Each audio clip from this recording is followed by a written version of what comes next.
playful and whimsical concept, yet there was so much sadness and corruption and injustice that worked in a really fruitful contrast and juxtaposition with the overall animation style and concept. It was a really intriguing short film, unlike one I've ever really seen before, which is what I'm always looking for, to be surprised and delighted.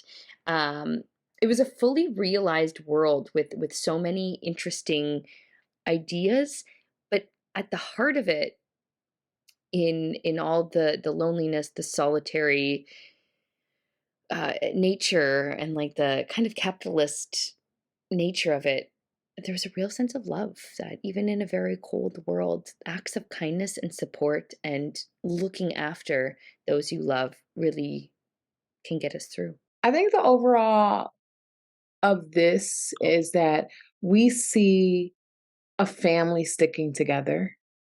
And I think that that's the beautiful message of this whole entire piece is that despite, everyone having their own stuff going on, at the end of the day, this family comes together and they're for each other. It builds this world full of balloons. They have little tiny details when it comes to balloons, when it comes to the shape of a balloon, using helium, a balloon pump, having blow kind of be spray painted and graffiti on the walls, using a sharp pencil to pop it.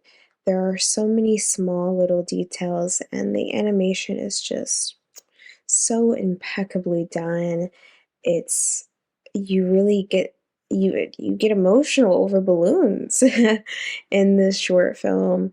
You get to see this family kind of go through a day in the life of a balloon in multiple perspectives, from the perspective of a child balloon, a female balloon, and a man balloon, and going across things such as robberies and bullies and being lost and alone, just kind of working for the man and the job, and yet still being able to come home and be together and still um, fight for your family and fight for your happiness, so to speak.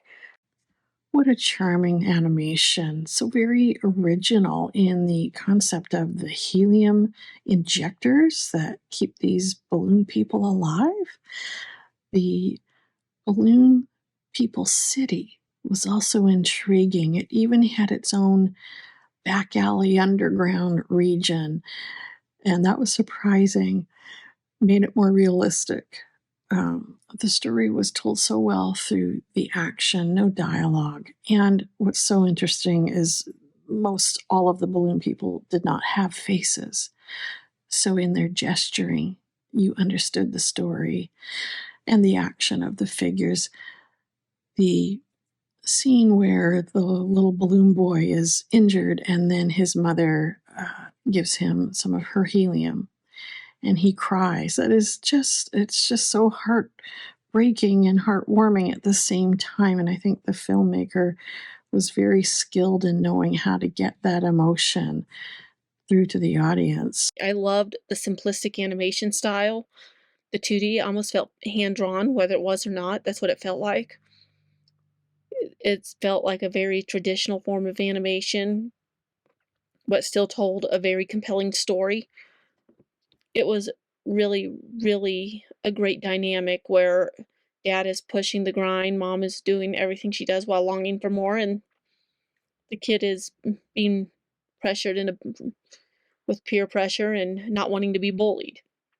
This really shows a family dynamic within a family of balloons, and it's unique and amazing to watch. This is a very, very interesting story. The concept is quite deep, and the adaptations of life for these beings needing gas to survive and how hard they work for it. It is an amazing analogy. Great music score. I also liked how they emphasized on the drama of the chase and the robbery, and also what they use for the robbery. I love the commentary on addiction, the marketing practices, and the satisfying of fantasies and desires in general. It was a great piece. It's full of endless creativity. It depicts like a completely fully realised world. That goes from family life to work to labour to childhood innocence to crime. It feels like a perfect portrait of society in miniature, including all the political tensions. There's stuff in there about scarcity, which is really interesting. But it's all wrapped up in this sort of charming, utterly fascinating, but quite whimsical world. And the level of detail, like world building detail, is astounding. You could run through that world for years and years and years and never run out of material. It's amazing. And in the end, it all kind of boils down to a very heartwarming story about a family that provides a very clear emotional through line to kind of guide you through this amazing, layered, fascinating world. It's just genuinely genius.